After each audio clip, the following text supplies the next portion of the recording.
Hello class 9th students, आज का हमारा टॉपिक है atomic mass and mass number. देखते हैं क्या है अच्छी तरीके से इसके अंदर। अभी जब आप जो इस चैप्टर पढ़ रहे हो इसके अंदर एटॉमिक मास अच्छी तरीके से नहीं बताया गया है, एटॉमिक मास किसे कहते हैं और एटॉमिक नंबर किसे कहते हैं। लेकिन इसे नेक्स्ट वाले चैप्टर में अच्छी तरीके से बताया गया है कि एटॉमिक मास और एटॉमिक नंबर किसे कहते हैं। तो अभी के लिए हम सीखेंगे, क्योंकि हमें एक टेबल पढ़ना है जिस टेबल में एटॉमिक मास किसे कहते हैं, एटॉमिक नंबर किसे कहते हैं वो बताया गया है। अगर आपको ये नहीं पता होगा तो आप उस टेबल को नहीं समझ पाओगे। अगर उस टेबल को आप नहीं समझ पाओगे तो मॉलिक्यूलर मास वो आप नहीं समझ पाओगे। सो लेट्स स्टार्ट, देखते क्या है। अब हम देखते हैं एटॉमिक मास और मास नंबर किसे कहते हैं। देखते हैं the total number of protons and neutrons present in the nucleus of an atom that is known as atomic mass और मास नंबर। देखो, एटॉमिक मास का दूसरा नाम है मास नंबर। कभी कभी कंफ्यूज करने के लिए बच्चे को मास नंबर बोलते हैं, तो प्लीज आप याद रखना एटॉमिक मास का ही दूसरा नाम है मास नंबर। देखते क्या है। देखो, एटॉमिक मास को डिनोटेड बाई ए, मतलब एटॉमिक मास को डिनोट किया जाता है, दिखाया जाता है ए से। जहां पे भी ए आया वो आप समझ लेना, उसको बोलेंगे एटॉमिक मास या फिर मास नंबर। तो एटॉमिक मास क्या है?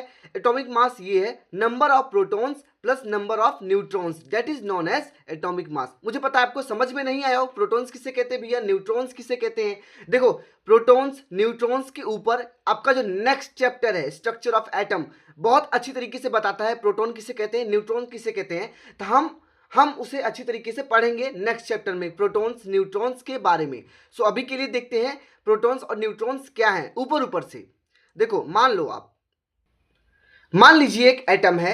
एटम के अंदर न्यूक्लियस होता है, ध्यान रखना न्यूक्लियस के अंदर पॉजिटिव चार्ज होता है और एक डैश डैश करके एक न्यूट्रल चार्ज होता है। अभी के लिए दिमाग मत दौड़ाना, ऊपर ऊपर से बस पढ़ रहे हैं तो आप खाली समझने पे कोशिश कीजिए ऊपर ऊपर से। स्ट्रक्चर ऑफ एटम में जो नेक्स्ट चैप्टर है हमारा उसमें हम अच्छी तरीके से पढ़ेंगे। सो देखते क्या है। तो इसे न्यूक्लियस कहेंगे और इसे इलेक्ट्रॉन्स कहेंगे। इलेक्ट्रॉन्स मतलब नेगेटिव चार्ज, और नेगेटिव चार्ज जो होता है वो न्यूक्लियस के अराउंड बार बार घूमता रहता है, ये ध्यान रखिएगा आप, ठीक है। तो प्रोटॉन्स और न्यूट्रॉन्स न्यूक्लियस के अंदर हमेशा प्रेजेंट होता है। प्रोटॉन मतलब पॉजिटिव चार्ज, ध्यान रखना आप, प्रोटॉन्स मतलब पॉजिटिव चार्ज, न्यूट्रॉन्स मतलब न्यूट्रल, कोई चार्ज ना हो, बस खाली इनका काम है जीरो। मान लीजिए ये जीरो है, जीरो, बट इनका यूज है ये पॉजिटिव को पकड़ के रखते हैं, ठीक है। तो प्रोटॉन्स मतलब पॉजिटिव चार्ज और इलेक्ट्रॉन्स मतलब नेगेटिव चार्ज, ये ध्यान रखिएगा आप, ठीक है। और देखते क्या है।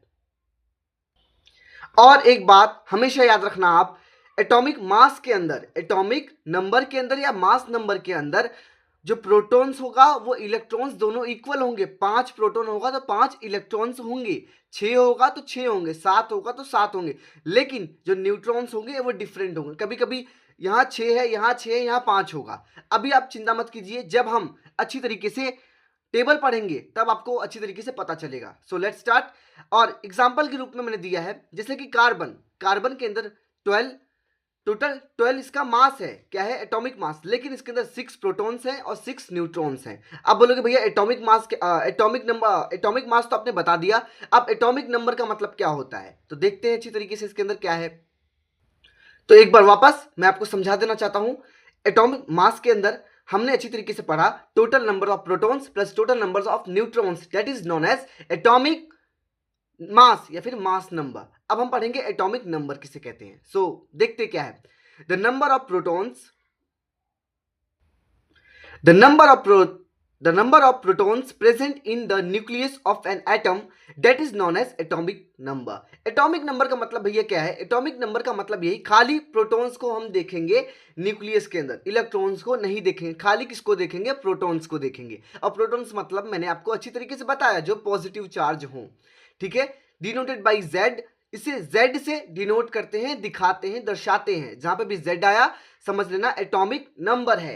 देखो एमसीक्यूज के अंदर हमेशा पूछता है कि एटॉमिक नंबर किससे डिनोटेड करते हैं, जेड से, ए से, बी से, सी से, तो जेड आंसर इसका आएगा, ठीक है।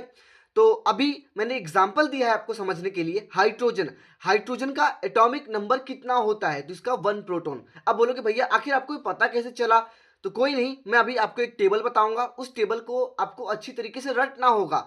जब आप उस टेबल को रट लेंगे तो आपको अच्छी तरीके से हर एक चीज पता चल जाएगा। मुझे लगता है आपको atomic number and atomic mass का अच्छी तरीके से डिफरेंस पता चल गया होगा। अब हम टेबल की ओर चलते हैं, अब टेबल पढ़ेंगे। जो टेबल होगा उसे आप अच्छी तरीके से रटना, और उस टेबल को जब आप रट लोगे तो हम मॉलिक्यूलर फॉर्मूला जो है बहुत ही इजीली मॉलिक्यूलर मास शायद बहुत इजीली हम उसको सॉल्व करेंगे टेबल के थ्रू। जिसको टेबल याद होगा वो बहुत ही इजीली उसको सॉल्व करेगा। सो देखते क्या है। प्लीज स्टूडेंट्स, यही टेबल मोस्ट इंपॉर्टेंट है, एक बार देख लेते हैं ऊपर ऊपर से क्या है। देखो ये सारे एलिमेंट्स के नेम है, hydrogen, helium, lithium, beryllium, boron, carbon.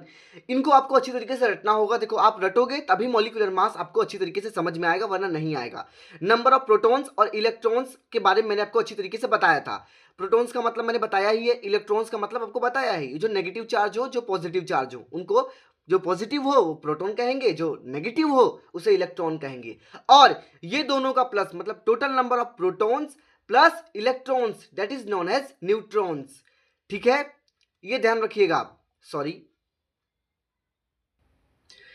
Students, neutrons का मतलब होता है न्यूक्लियस। न्यूक्लियस के अंदर कितना प्रेजेंट होता है, न्यूक्लियस के अंदर कितना न्यूट्रल चार्जेस प्रेजेंट होते हैं, उनको बोलेंगे न्यूट्रॉन्स। ठीक है, तो प्रोटॉन का मतलब एक बार वापस बताता हूं। प्रोटॉन मतलब पॉजिटिव चार्ज, इलेक्ट्रॉन मतलब नेगेटिव चार्ज, और न्यूट्रॉन्स मतलब कोई चार्ज ना होना, जीरो। सो ठीक है, देखते क्या है। देखो हाइड्रोजन के अंदर हमेशा एक प्रोटॉन रहता है और एक इलेक्ट्रॉन रहेगा। ठीक है, और हीलियम, हीलियम में हमेशा दो प्रोटॉन्स रहेंगे और दो इलेक्ट्रॉन्स रहेंगे। ठीक है, देखो आप प्रोटॉन पढ़ लोगे तो इलेक्ट्रॉन ऑटोमेटिक याद हो जाएगा आपको, ये गारंटीड है मेरी तरफ से। तो प्रोटॉन पढ़ लो, इलेक्ट्रॉन ऑटोमेटिक आपको याद हो जाएगा। देन Z मतलब क्या होता है आपको पता ही है। Z मतलब होता है atomic number, total numbers of protons. तो प्रोटॉन्स, अब देखिए इसमें मेन प्रोटॉन्स और इलेक्ट्रॉन्स है, और न्यूट्रॉन्स। न्यूट्रॉन्स थोड़े डिफरेंट है।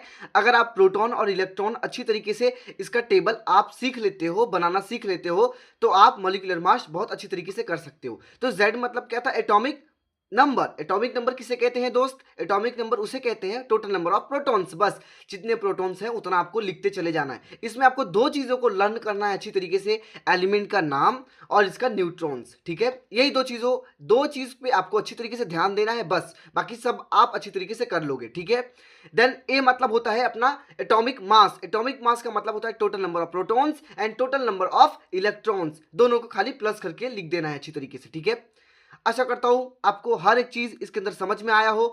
प्लीज अच्छी तरीके से देख लीजिए, एक बार स्क्रीनशॉट ले लीजिए।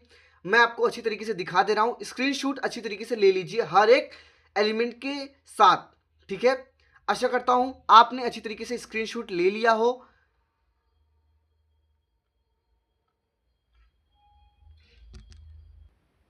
सो स्टूडेंट्स, मुझे लगता है आपने अच्छी तरीके से इसको स्क्रीनशॉट ले लिया है। अच्छी तरीके से देखो, स्क्रीनशॉट लेके ऐसे ही रखना मत, उसे अपने नोटबुक में अपने नोट्स के अंदर ऐड करना अच्छी तरीके से और लर्न करना। फिर बोल रहा हूं, एलिमेंट्स के नेम और प्रोटॉन्स और न्यूट्रॉन्स, प्रोटॉन याद कर लेना और न्यूट्रॉन याद करना, बाकी सब अच्छी तरीके से हो जाएगा। अब हम देखेंगे मॉलिक्यूलर मास किसे कहते हैं, अच्छी तरीके से देखते हैं। सो लेट्स स्टार्ट, देखते क्या है। मॉलिक्यूलर मास देखते क्या है। मॉलिक्यूलर मास मैंने एग्जांपल लिया है आपको समझने के लिए, H2O। H2O जनरली वाटर का फॉर्मूला है। अगर आपको नहीं पता है तो बता देता हूं, H2O वाटर का फॉर्मूला है। अब आपके एग्जामिनेशन में या फिर आपके टेस्ट में पूछेगा H2O का मॉलिक्यूलर मास बताओ क्या है, तो कैसे करना है बताता हूं, स्टेप बाय स्टेप आपको यही फॉलो करना है आपके एग्जामिनेशन में। ठीक है, देखते क्या है। एटॉमिक मास दो बार लिखना है, जो भी एलिमेंट है उसका नाम लिख देना एक बार अच्छी तरीके से। नाम लिखने के बाद ये ध्यान देना कि देखो हाइड्रोजन का एटॉमिक नंबर कितना है, एक है। ठीक है, एटॉमिक नंबर कितना है, एटॉमिक मास, एटॉमिक नंबर नहीं, एटॉमिक मास ध्यान रखिएगा, एटॉमिक मास ध्यान रखना है। एटॉमिक मास जनरली जो हाइड्रोजन का होता है 1 होता है, और एटॉमिक मास जो ऑक्सीजन का है वो 16 होता है। टेबल के अंदर अच्छी तरीके से मैंने दिया है, अगर आपने उससे एक बार उसमें जाके आप अच्छी तरीके से देख लीजिए। ठीक है, अब आप बोलोगे भैया आपने यहाँ 2 से इनटू क्यों किया? देखो बहुत सारे स्टूडेंट्स को कंफ्यूजन होता है। जितने भी मॉलिक्यूल्स होंगे ध्यान रखिएगा, यहाँ 2 मॉलिक्यूल्स हैं, उसे 2 से एटॉमिक मास से मल्टीप्लाई कर दीजिए। यहाँ कुछ नहीं था, खाली 1 था, तो मैंने इसे 1 से मल्टीप्लाई किया। 16 इंटू 1 इज इक्वल टू 16। इसके बाद दोनों को आपको प्लस कर देना है। देखो ये 2 या 3 नंबर में आपकी एग्जामिनेशन में अच्छी तरीके से आ सकता है, तो दोनों को प्लस कर देना। आंसर आपका आ गया। और याद रखना आप इसे यू में लिखना होगा, यू, ठीक है, यू लिख देना।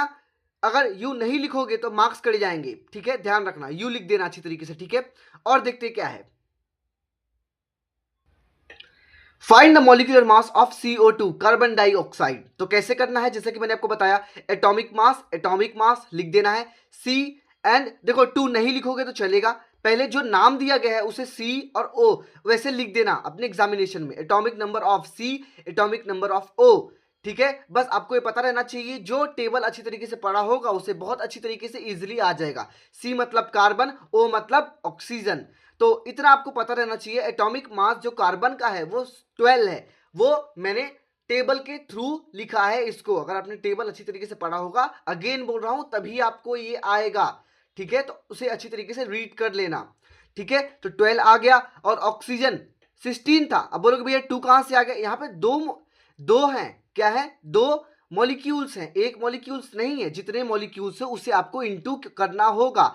देखो यहाँ C था, यहाँ खाली एक ही है, इसलिए लिखा नहीं, हमेशा 1 को हम लिखते नहीं है, ठीक है, ध्यान रखिएगा। तो इसलिए 12 इंटू 1 12 और 2 इंटू 16, 2 इंटू 16 क्यों किया? क्योंकि यहाँ पे 2 मोल्स ऑफ ऑक्सीजन है, 2 हैं। अगर यहाँ 3 होता तो 3 से मल्टीप्लाई करते, 4 होता 4 से करते, 5 होता तो 5 से करते, और 16 ही रहता। सिंपल सी बात है, जितने नंबर ऑफ ऑक्सीजन, जितने नंबर ऑफ एलिमेंट्स रहेंगे उसे इंटू कर देंगे एटॉमिक मास से, ठीक है। ये दोनों को आपको प्लस करना है और यू में लिख देना है, ठीक है। और देखते हैं क्या है, अब है NH3 मॉलिक्यूलर मास। अब atomic mass of N, atomic mass of H लिख देना अच्छी तरीके से, इज इक्वल टू लिखना। N एक ही है तो नाइट्रोजन यानी 14 लिख दिया मैंने अच्छी तरीके से। देन H का हमेशा 1 होता है, लेकिन इसके कितने मॉलिक्यूल्स हैं? 3 है, ध्यान रखना, ये 3 है, 3 से इसे इंटू कर देना है और दोनों को प्लस कर देना है और इसे यू में लिखना है। यू नहीं लिखोगे दोस्त तो मार्क्स कट जाएंगे, गारंटीड है, तो प्लीज यू लिख देना आप, ठीक है। और देखते क्या है इसके अंदर। स्टूडेंट्स आशा करता हूं आपको ये 3 एग्जाम्पल से अच्छी तरीके से हर एक चीज पता चल गया हो। तो मैं आपको एक छोटा सा एक क्वेश्चन देना चाहूंगा, इसे आप होमवर्क के तौर पे कर लेना। अगर आपको ये सारी चीजें अच्छी तरीके से समझ में आ गई तो एक प्रैक्टिस के लिए, तो CH4 C2H6 C2H4 CH3OH, देखो इसमें क्या है ना, C को एटॉमिक मास लिखना, H को एटॉमिक मास लिखना, O को एटॉमिक OH, ठीक है, O को एटॉमिक मास लिखना, H को एटॉमिक मास लिखना, ठीक है। देखो ये थोड़ा कॉम्प्लेक्स लग रहा है तो प्लीज इसे मत करना आप, ठीक है, इसे काट दीजिए। बाकी ये 3 एग्जांपल अच्छी तरीके से कर लेना आप। CH4 C का एटॉमिक मास लिखना, H का एटॉमिक मास लिखना। देखो यहाँ पे 4 मॉलिक्यूल्स, तो H को 4 से मल्टीप्लाई कर देना अच्छी तरीके से। अगर आपने देखा हो तो आपको हर एक चीज पता चल जाएगा। तो thank you so much everybody. Class 9 के अंदर यही सारी चीजें इंपॉर्टेंट है, हर एक चीज अच्छी तरीके से समझना है आपको और समझ के लिखना है। कोई भी डाउट हो इसके रिलेटेड तो आप मुझे अच्छी तरीके से कमेंट में पूछ सकते हैं। Thank you so much everybody.